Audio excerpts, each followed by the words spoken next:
koyoka Christian Bosembe alobi ke tokoki journaliste moko te na RDC akoyi koloba ou bien akoyi kopesa information na mambetali Kabila na parti na ye PPRD Congo Africa ba censurer na bango ne ba censurer na ba télévision na bango ya Congo mais ba censurer Facebook te ba censurer Twitter te ba censurer ba médias congolais ezali à gauche à droite te ba censurer ba indépendant te même Russie kuta ko censurer ba twana te Congo Africa biso tanto ya ko lobela makambo Kabila c'est pour montrer à la population biso personnellement que Kabila il est dans le faux Congo Africa Fayulu yozolinga o négocier bosololana Félix Tshisekedi Congo Africa mais cas sous le pont il faut que bossa na makambo wana ya président élu le rôle là il y a le bara toujours président élu a dénoncé Félix Tshisekedi maintenant il veut le rencontrer akuta na kaka Congo Africa parce que Kabila aujourd'hui ne peut pas venir prétendre qu'il a sauvé Mboka et pourtant Mboka situation est dans lelo montoie fondation ya passe à Congo comme on a Joseph Kabila. Où sont les 5 chantiers?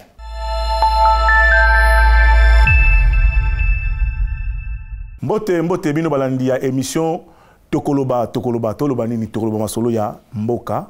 Aujourd'hui encore une fois de plus liboso ya ba écran na bino toye poto sur la ba information nyonso makambo nyonso eza koleka na Congo démocratique avec le thermomètre du moment politique. Bazo benge bongo to éviter a kolobala biso lelo nini. Masolo eza moi ebele mais to toucher moi mingi. C'est Marc, bonjour. Bonjour na Moïse Motato.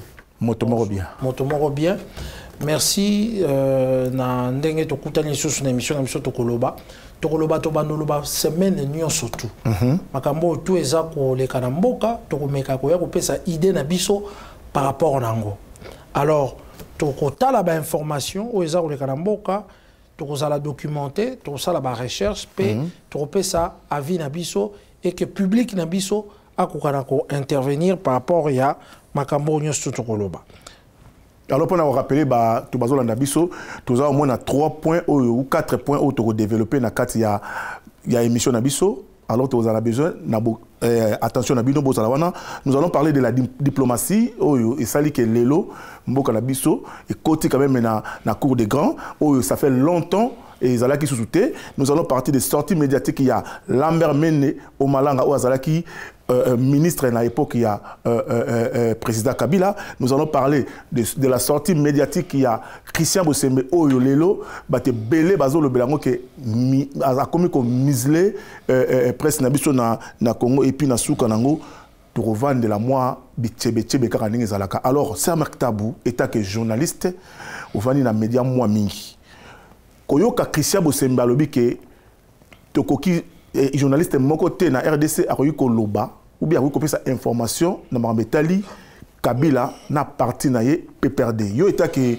journaliste au monde ndeni bon nga na omona ngo eza compliqué makasi décision oyo CESAC na président Christian Bosembe wazali à la tête ya CESAC à lobby.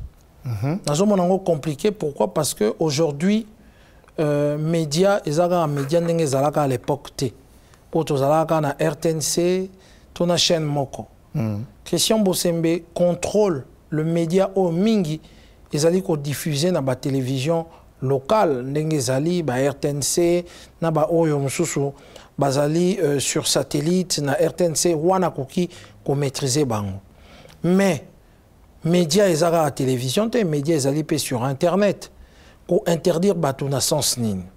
Moi je pense que Christian Bosembe waneza selon l'analyse na zui pe na lingi que population yeba Christian Bosembe waza à tête du CESAC a tout simplement eza ba décision mongo antidémocratique. Eza antidémocratique pourquoi? Parce que interdire aux journalistes de parler de Joseph Kabila ou du PPRD c'est instaurer une pensée unique.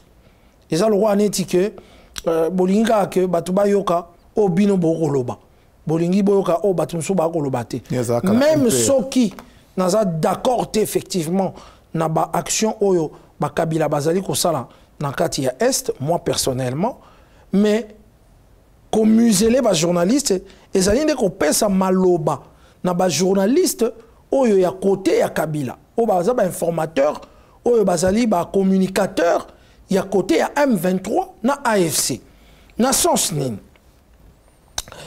ce qui te progresser tobi asa ko bayonner liberté d'expression pour rôle ya ces sacs et ça ko réguler avec impartialité rôle na ezabongo pour protéger ma figure politique et puis on ne peut pas prétendre défendre la démocratie en instaurant la censure et ma dérive autoritaire et ça vraiment très dangereuse. Moi je m'explique. Ce qui yo tiki bisoto loba makambo ya Kabila tinde tout ça à travers émission. Mais Kabila a rediffusé sur internet. Est-ce que bon tout une question le président il y a ses sacs discours il y a Kabila et les gars qui na télévision ni na Congo discours il y a Kabila ou à Salaki na Est et les gars qui na télévision ni et les gars qui nulle part et les gars qui ni na RTNC ni na chaîne Moko ya Congo ba diffuser kiango mais population mobimba la majorité de la population mobimba baza au courant na discours wana o ya betaki alors ce qui olobi na biso ba marque tabuto lo baté olobi ba top Congo ba lo baté mais batou ba ko commenter discours wana et rozala bato bazali contre régime et population a rozala kaka na un son de cloche et pourtant biso tanto ya ko lobela makambo Kabila c'est pour montrer à la population biso personnellement que Kabila il est dans le faux azo mema ba congolais na lokuta siko tanto zoko loba toya ko soutenir régime en place dans sens wana so biso to suka wapi parce que biso e photos ala to kanga monoko to lekisa oyo Kabila lobité nous allons montrer ce que Kabila lobby et nous allons contredire par des preuves que au Kabila lobby population bokeba tala le côté vandi awa le côté vandi awa le côté vandi awa. Moi je crois que il peut tout expliquer mais ce n'est vraiment pas une bonne décision ya koloba bongo bon biso bato tozala awa est-ce que koloba que toza régi na gouvernement à Congo non to va na France chaîne na biso ezali en France malgré que toza ba journaliste congolais on parlera de Kabila biso personnellement na plateau na biso quand on parle de Kabila on parle pas na ba bienfait naie même si azana ba bienfait to koloba ba bienfait naie biso to ba journaliste impartial mais ba mauvais choix naie pétrolo ba mauvais choix naie. Nous interdire de parler de Kabila et de PPRD, c'est interdire à la population de savoir qu'est-ce que le M23 et le AFC est en train de préparer contre notre pays. Moi, je pense. Moi, je pense que, point de vue naïo, je pense que bazo comprendre. Mais il y a un lobby qui est qu'on peut sanzela ou bien qu'on ça la apologie ou bien qu'on ça la propagande ya makamuna bango ya M23 y compris l'ancien président de la République ça lokola ozo pesa nzela que République momba bana nyonso ya Congo ba yokaye or ce botiki makambo wana ata en fait lui il parle bien de la télévision attention il parle de la télévision congolaise média la biso ezana Congo ba biso te il a non alobi na Congo alors moi je pense que bino était que ba journaliste nazo mona ndenge ni bino bozo condamné parce que après cet exemple moko boy abi soki lelo ba violer maman na yo est-ce que o ya na télévision o même maman bino mutakala o tiewana o lobi tani ba violer maman na ngai est-ce que biso to yaka wa to salaka o exemple ya zo sala wana biso to yaka ko exposer voici ce que le M23 est en train de faire voici ce que l'AFC est en train de faire moi biso en tant que analyste Yali Kambango, tout le monde ils sont dans le faux. Parce que Kabila aujourd'hui ne peut pas venir prétendre qu'il a sauvé Mboka. Et pourtant, Mboka, situation est dans le Lelo, mon fondation, il n'y a pas à Congo, comme on a Joseph Kabila. Où sont les 5 chantiers? Et Kenda. Et là, on a la modernité, ce qui est Nini Ango Babanda et Kotonga. Et Kenda. Donc, juste quand on a 5 chantiers, nous surtout Koufa. Ce qui vraiment pendant 18 ans, on prépare Mboka bien. Est-ce que Mboka est comme par terre boiné comme parce que bateau ba esika parce que on a critiqué même na bateau ba esika ba koti na mabe ya banani ba koti kaka na mabe ya bateau ba kutaki bato Kabila ngalo ba toujours que bato ba accompagner vraiment ba batu mingi basali na Félix Tshisekedi et que sopi lelo Félix Tshisekedi na ba critique eza bato préparer ki bango na bato Kabila parce que bakoyaki na maboko ya Kabila tant bakoyi na maboko ya Kabila ba moni déjà comment ça se passe dans temps Kabila au le ba ya na changement ba continuer kaka na koyiba ndenge bato Kabila ba na koyiba ndenge ba makambebele parce que makambebele yo ça na kata mboka oyo quand on parle de l'administration ezate loko ezate désordre na kata mboka et bandi ça fait depuis longtemps on attendait un changement et que ce changement là tout le monde yango bien parce que bato oya Kabila ils sont toujours dans les affaires et tout et voilà ba memi mboka place ba mema donc ce que so yozo pekisa biso to lo ba makamba Kabila to lo ba makamba PPRD to pekisa bato PPRD tika bato PPRD ba ya baloba mais population azazo ba isute non mais tika bato PPRD parce que parti na bango za suspendu parti na bango l'état lobby jusqu'à preuve du contraire parti na ye ya PPRD eza parti o nanu et ko sala ba ça ye koloba o pekisa YouTube na ye to Facebook na ye aujourd'hui la télévision par rapport à Internet, par rapport à Twitter, il faut savoir ce que vous voulez. Bah censurer na bango ba censurer na ba télévision na bango ya Congo, mais bah censurer Facebook té, bah censurer Twitter té, bah censurer ba médias congolais ezali à gauche à droite té, bah censurer ba indépendant té. Même Russie kuta ko censurer ba twana té. O censurer na kati mboka na yo, mais libanda mboka na yo ba twaza kotala.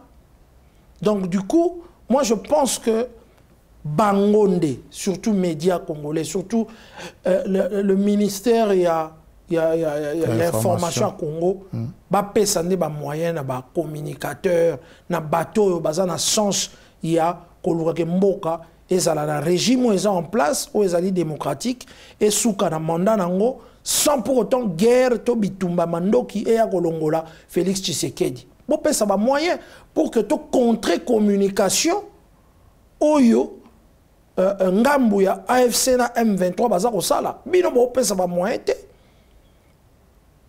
bozaka ko sala makambo na ndenge na bino et puis vous demandez aux gens de faire parce que quand vous bimisi décision mon ne parle pas mais l'état au-dessus ya makambo nyonso au-dessus ya nini avant ça au-dessus ya batu il faut s'occuper na batu. Donc, il y a que l'État à Congo, ils ont s'occuper d'un peuple congolais. Non, on ne parle pas de peuple congolais, on parle de la presse. On parle de la presse congolaise, de médias congolais. S'ils veulent effectivement que le son de cloche des médias congolais qui sont pour que Congo Nabiso et la démocratie jusqu'à bon port, il faut qu'ils donnent les moyens, qu'ils aient une politique de contrer la communication. Oyo, ba RFC na ba M23 baza ko sala.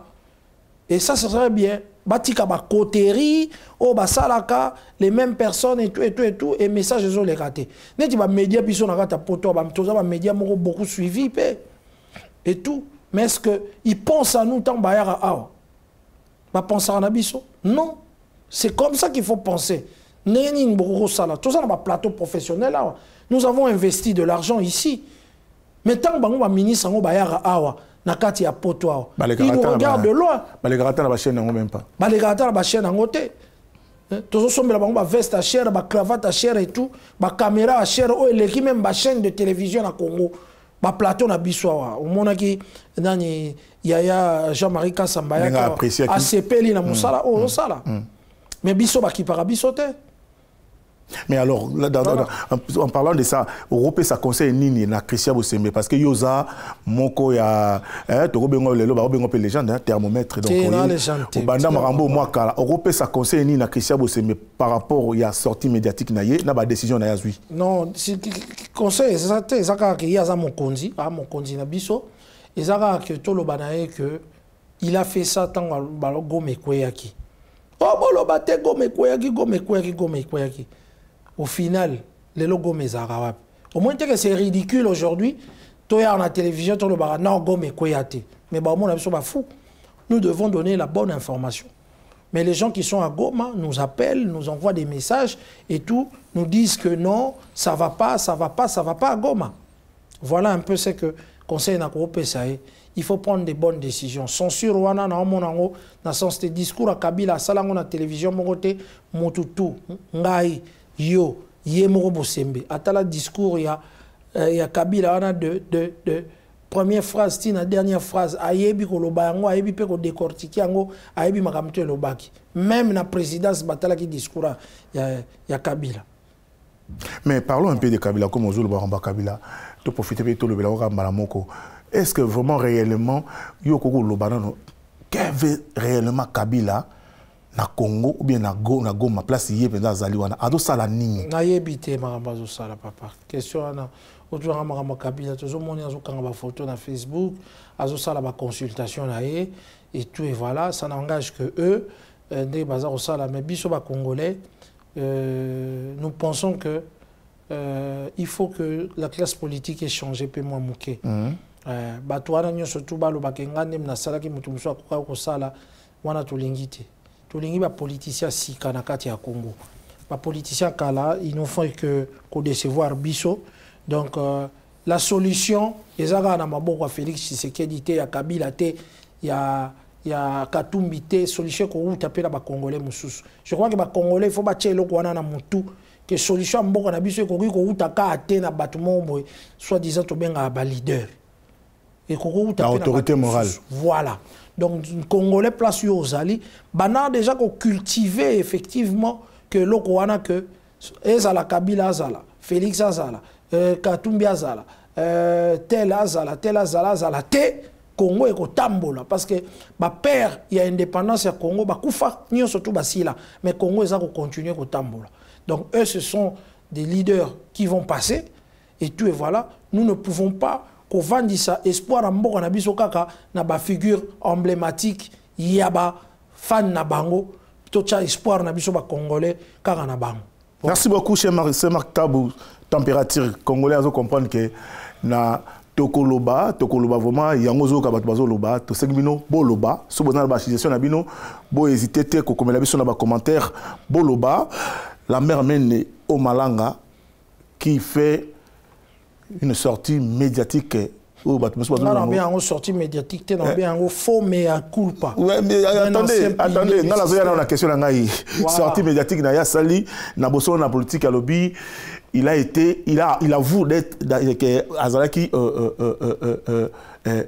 moi on a utilisé Azalaki manipulé voilà moi on a dit Azalaki manipulé dans un régime passé. Ça dit que tout ce qu'il faisait maramoyo ça le bako kata ba internet ko kangisa ba chaîne de télévision nyoso moni yango aboki on a mabi bazali ba manipuler qui est-ce qu'on a manipuler qui yo était que journaliste bon na sala ki yango moi note moro Narobana. Lambert Mende au Malanga wana azali icône icône à banane. Icône il y a presse congolaise. Il y a nini? Il y a la presse congolaise. Il y a presse. Oui. Pas besoin que azali icône à presse. Ndekolanga. Lambert Mende. Ponanga azali faux mais à culpa. Parce qu'il y a un ancien pilier à système. Lambert Mende au Malanga. C'est un ancien pilier à système. La mère Mende qui dit avoir été manipulée par le régime Kabila. Ah, Lambert Mende. Papa, la mère Mende, na bengo ataboué. Ils ont comique, ils ont seka. Parce que hier, Azalaki la voix officielle du régime ya Kabila. Pendant plus d'une décennie. Exact. Hein? Et puis il a justifié des pires dérives. Yo ebiye mo wazare, soki même les kamama, monke Salemi. Oh, batu bakufi 20 ya kitsabi de. Oh, makambo salibo ya oloba arabi. Donc lui il a justifié les pires dérives. Ba répression au Salema na Congo.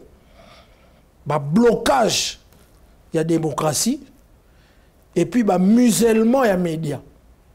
Donc au Bosembe a me ka sala pona PPRD. Lambert Mende salango fois 100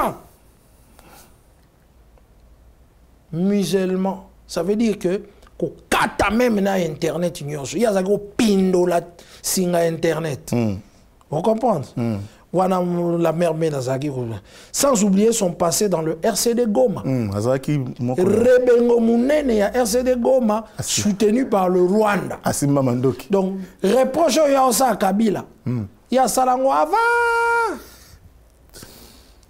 Tout le photo na et tout ça photo la mère Mende tangazaki soda. Na régie, botte la Donc voilà, la mère Mende, RCD Goma est un mouvement rebelle soutenu par les Rwandais. Aujourd'hui, il veut jouer la carte de l'oubli. Il a dit qu'il a été manipulé. Manipulé, Tata Mkolo Bolokwa, la mère Mende a manipulé Batou.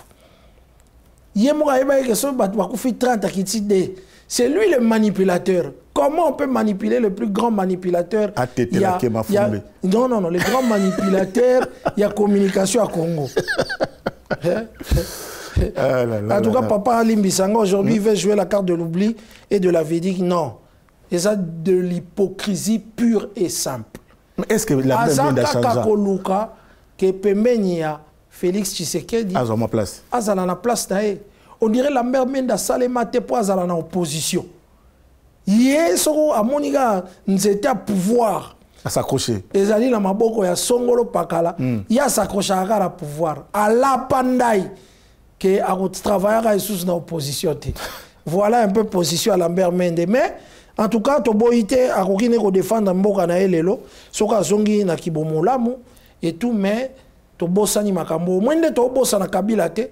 Nepe la mère Mende. Tobosa na makambo salate. Merci. Ah!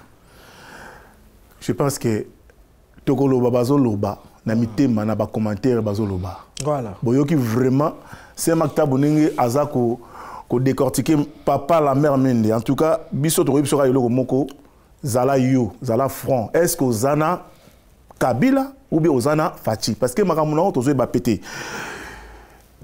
Soto leki tozo mona susu ba déclaration na yezo kene na sens car que Kabila aza créateur naye eza comment il s'appelle Kagame.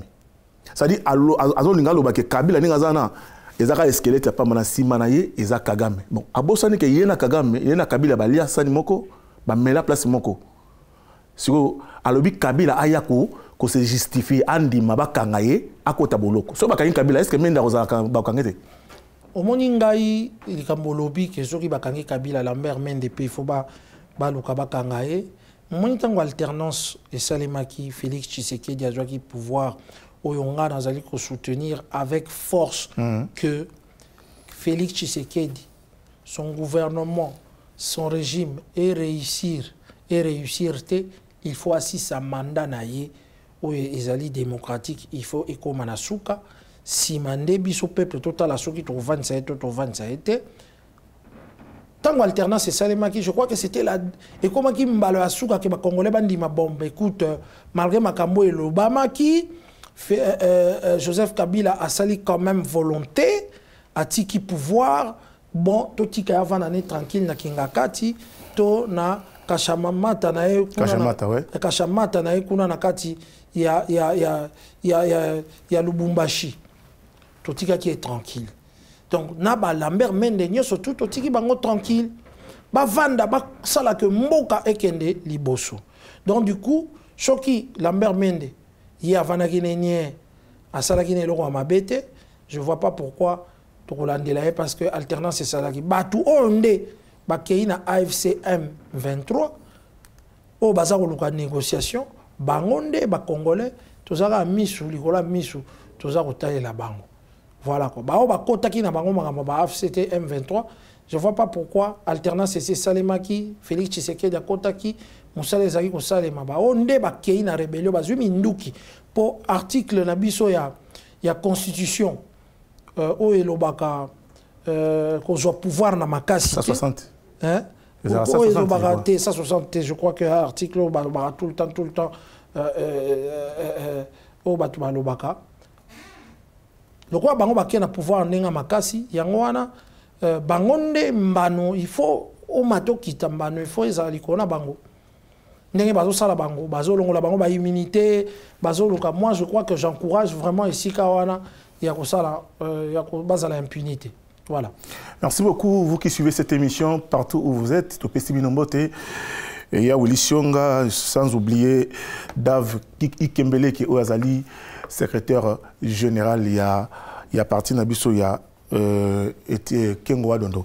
Merci beaucoup. Alors, parlons des discours. Il y a 3 minutes, il y a président, il y a SID, Martin Fayoulou. À ça, le discours, moi, qui toko. Congolais mounio soit sepeli. Congolais soit lobi ah enfin mon amboka à comprendre azongi na côté ya ba patriote naie.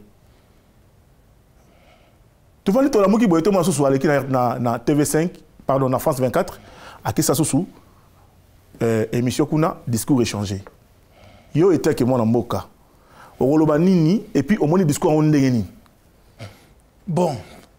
Ngai na roloba boy pona Martin Fayulu na koma ki pe moi eloko mo pona e. Martin Fayulu azo le ki satana ye ya koloba chaque fois as un président élu. Mais aza élu. Ah makamwane c'est le cas. Moi makambo yo mokolo le Sphinx ayebisa ba congolais que bobima je crois que Steve Konda ebili lo bana ayesa ba congolais bobima bokekanga Kabila na singa bo memela ngai ba congolais bazaka pepe mo mystique ba ko bunda na yo me ko tinda bango décision mo boete oyo na mutu na bango babi keza utopique oyo zo sala. Donc c'est un peu ce que Fayulu est en train de faire. Fayulu yo linga o négocier bo sololana Félix Tshisekedi. Oleki na télévision mindele batunyo bon yo ozaka président eli ozo tenir ka koza président. Au même makambo yango wana ba fachi ba sepela raté okuta naï. Ouais. On comprend. Ouais. Et pourtant président c'est ndimi que bon ba kuta naï papa. Papa nini le kakaté. Tu n'as pas pris la bonne décision ya koluka pouvoir ango ba lo betela ka biso lisolo soki ba yambaka yo boyaka parce que landaka ba katumbi na banini ale Félix Tshisekedi ndeboloba azwa naïe. Et si le cas hein mais le cas sous le pont il faut que bossa na makambo wana ya président élu. Le rôle là il y a le bara toujours président élu a dénoncé Félix Tshisekedi maintenant il veut le rencontrer. Akuta na kaka. Poba Solani. Mais Poba Solo là batala effectivement nengenini ensemble bakoki ko réfléchir pour que bakamba mboka wana ba mema mboka wana parce que ya bato pe baza sima ya Fayulu temps mususu soki ba moni ki bazali ko travailler na Félix Tshisekedi bazali ko travailler na Vital Kamerhe basali mo a bloc moko boye mo bato ebele pe bakolanda bango et tout et kosala quelque chose de bien mais ati kande il faut choisir on ne peut pas être dans la contestation permanente et dans le dialogue en même temps. Tu as un dialogue wana président élu. Monsieur Félix Tshisekedi. Tant que na ya kolobani. Arobene monsieur Félix Tshisekedi. Est-ce que protocole on dit que y a sur la président de la République le roi monsieur Félix Tshisekedi. Donc il faut acheter l'eau dans son vin, à boire makamuna wana élu. Parce que si on a président élu, c'est que alugara au Kenya na tribunal to na bazuzi bazongisae poste à président. Mais en cherchant en voulant être président élu, à Bossani que président élu et Zalaki na exercice il y a 2019 hein? Et c'est le cas. Tu comprends déjà dans l'élection 2023. Mais comment ça se fait-il au Zalaka président élu? Au Zalaka élu en 2019 entre guillemets. Selon Yé, entre guillemets, merci. Mais en 2023, on a élu. Moutounio soit il y a point na yon nenge zalaki. Moutounio a senti que chaleur au zalaka en 2019, il y a un autre zalaki en 2023. Donc du coup, ils a bien en ça la dialogue wana, mais atika oyo nasa koloba contestation permanente et dans le dialogue en même temps. Ce manque de constance est un vrai problème. Il y a un Congolais, tolingi ba leader crédible. Pas de déclarations contradictoires selon les vents, selon mon pépé. Comme il place mon boy pour un ego na yo. Ozo kangabane loko moko oyo au vu et au sud de tout le monde. Baby que c'est si la kala. Et ça le roi neti barba papa to bana rolia na foire. Souka les moro bozo tchena monoko et c'est si la kala. Ma président élu et c'est le cas.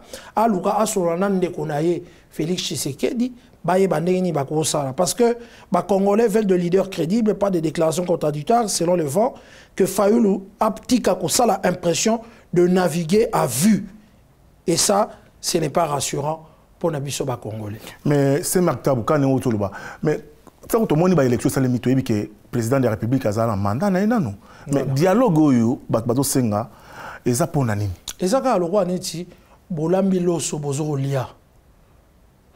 Bolambi loso bozo lia. Botiki muto aza ko conduire ko kabola nzunga biloko yende président zo kabola biso biloko malem. Non mais il y a lobby à cela qui na SCC ceux qui na c'est la question. Ouais. Donc batie désordre na kati ya nzunga biloko ya Congo. Muto aza ko kabola biloko comme on Félix Tshisekedi.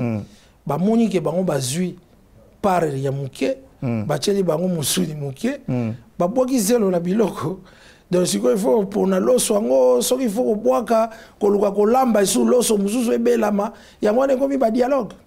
Mais dialogue, il y a lobby hier muto apona ki ke comment basango senko bazwa tête ya dialogue. Au moment où Fati Beton azana nona mandat na ye. Est-ce que basango ils ont rôle na bango ya ko koma na tête ya dialogue? Non, ils ont sous d'actualité Fati, c'est vrai qu'ils ont un mandat na ye, mais il faut le reconnaître que Mboka, une partie à Mboka, ils allaient sous contrôle, ils ont un contrôle na bisoté, ils ont un contrôle ya Fati.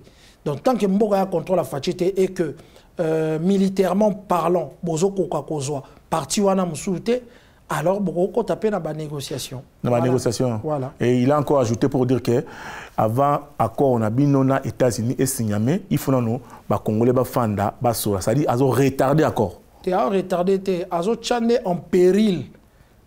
Les solos, ils ont le solo à Félix Tshisekedi. Et pourtant le pouvoir de Félix Tshisekedi compte dans cet accord parce que accord wana o epesi moi a calmi oyo toi nango parce que guerre banaï koya mabe. Donc je crois que tu ne peux pas donner un avis que bon obi bon to kutana ma premier kutana bon neto kutana il faut que ngai ba ya zonga na Mercedes na la tabo et tout bani ntango na kokoma ba soda ba betelanga sali et puis botiela nga moi boy ba condition ele ki mingi et ya obebisa même na makambo voilà. Information auto ko ya sikoyo ba auto tindanga pa ya DAF ki kembele ke wazali secrétaire il y a parti ya Kengo Dondo alobi Martin Fayulu vient d'être reçu par le chef de l'État. Point de vue. Karasiko. Voilà. Donc du coup, nenge to lobi boy ba uti ko yambaye na président de la République en pleine émission de tout ça. Ba uti ko yambaye na président de la République, c'est une bonne chose ba solo là. Mais au moins, il y a un président de la République. Enfin, le président de la République reçoit M.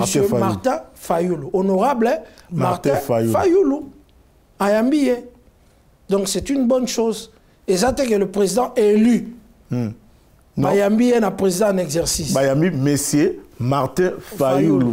Président de la SID. Voilà. Total, non. Posture, on n'a pas de image totale parce que tout le monde tourné en haut avant. Ouais. Merci. En tout cas, merci beaucoup Nafati Beton. En tout cas, merci Nabalandi à émission Nabiso Tokoloba. Voilà la raison pour laquelle Tozo Loba.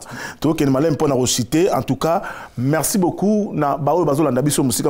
Alors, vous voyez que RDC les lois boyé Azalaki Eli parmi les membres ya non permanent ya Conseil de sécurité ya Nations Unies.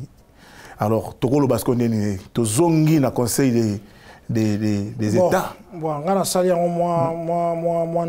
il faut le fait que le Congo devienne membre non permanent du Conseil de sécurité de l'ONU, c'est vraiment une avancée diplomatique. Et puis importante.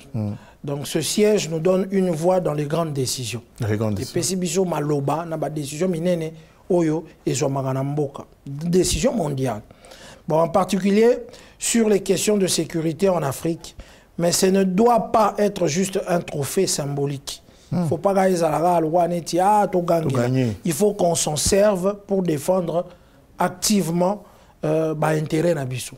Il faut vraiment se profiter. Maman Nabiso, Wagner, merci encore une fois. Profiter et si on a dans le Conseil de sécurité pour que to kotisa isusu la décision est très positive pour le Congo d'Abisso. Donc il faut qu'on s'en serve pour défendre activement nos intérêts. La paix dans l'Est et les ressources stratégiques et la place du Congo dans l'économie mondiale. Donc il faut vraiment tout se servir dans les locaux. Alors, merci beaucoup, c'est Marc Tabou. Mais dans la question que je vais poser, parce que parmi les votaki, parmi les nations et votaki, tu as un problème. Est-ce que Bissona Congo-Brazzaville, tu as un problème? Parce que parmi, selon les informations que Otozanango, parmi Bato, Boyko voté, RDC, Congo Brazzaville dans la kati, Rwanda dans la kati, moi ba pays au pays tous ba pays limitrophe na biso ba na kati. Parce que Congo Brazzaville au Azabena to bengi le quoi non ko na biso. Qu'est-ce qui se passe? Congo Brazzaville a un problème te monto, a un problème au na biso. Ezali papa Denges na ba décision ne azar aujourd'hui bi ba papa Denges baza batu yakala ba ebinde ni mboko ezotambola bango balanda resika mai echola. Donc, mai sori lelo ezochola et que ye azotel abiso lisu likola lisu, ce n'est pas une bonne chose parce que nous sommes des frères Penda, Bantou, tous ça Penda, frères. Et tout moi, je déplore en tout cas cette prise de position. Et tous les Congolais, je pense, même dans Congo, Koutou, Brazzaville, tant que beaucoup ne sont pas d'accord avec le pouvoir du Congo-Brazzaville. Il y a la position en face d'un biso Congo Kinshasa. Vous voyez bien que ce qui est indi na Brazzaville, batu baya à Kinshasa. Ce qui est indi na Kinshasa, ba continue à kuna. Donc il faut boyer bela que ba voisin à voisin, ba beba na raté. Voilà. Voisin à voisin, ba beba na raté. Moïse Motato, motomoro bien et c'est Maktabou na Tokoloba yango eza masolo ya bana Congo. Nous sommes en train de parler de Congo. Raison pour laquelle tu as invité Bino dans l'émission Oyo, Bokota, Bo s'abonner, Bo partager, Bo payer son point de vue. Ce qui va y toko améliorer. Malem. Tous on a pour Bino. Un petit mot de la fin. En tout cas, dans l'Inga, lo baboyo kanga, bakonzi yanyo sotu ya mboka. To bandi émission toko loba poto lobaka. Boyo ka mbela nanga. Na komaki yango. Le Congo a besoin de liberté de la presse. Ndeko Bosembe. De mémoire politique aussi, de constance chez ses leaders et de diplomatie affirmée. C'est sur ce pilier qu'on pourra reconstruire la confiance du peuple. Pas avec la censure, le double discours ou l'amnésie politique. Voilà les Kamunga Ngana Sukisanango Yangoana. Bango le roi Barabato à l'opoto. Na Bandeli, le Congo a besoin de liberté de la presse, de mémoire politique, de constance chez ses leaders et des diplomaties affirmées. C'est sur ce pilier qu'on pourra reconstruire la confiance du peuple, pas avec la censure, mais le double discours, pas avec la censure, le double discours ou l'amnésie politique. Voilà un peu le bon ça. Nous remercier le prophète Blaise Manzambi et tout, pour continuer Tokoloba culturel, la musique Pezali, Tokoloba pour makambo etali, makambo le karamboka ezali, Tokoloba politique, Tokoloba politique. Je te remercie en tout cas Moïse Motato de m'avoir donné la parole. Je salue Oyangai Steve Konde, que grâce à lui, le Saint-Marc a Téléma Liboso à télévision, pour le Liboso à télévision. Ayeye mon côté na PCP molonga inaye o kombo tozu yango to tiango pena na bunker to bomba yango na États-Unis moto mona te to pese mbote la miss de miss voilà mon tato, merci en tout cas prophète Blaise Lindo merci Urbano merci pour le montage Mika merci pour tout et puis toute l'équipe technique au bazar Rolanda Bisso Néo Tam Tam, je vous dis merci et au revoir. Merci beaucoup na Rémi Amis, Yohana Kulutunangai, homme d'affaires ya munene wa soutenir Rabiso. Rami Amis, pardon. Et puis Guy Bayon na Italie, Mtala Tsarabiso ni tola talata boye. Patrick Malavengi, Guillaume Mampouya, Willy Sionga, Bosco Tsumu, les bourgeois. La PC Mote Soussou, na DG Junior Mata, kuna na Sensap, Babi Moussali Osa Mamalamu, Papi Mangobe, Bambo Teno Yangwana. Merci beaucoup et à la prochaine. Ok, ça va.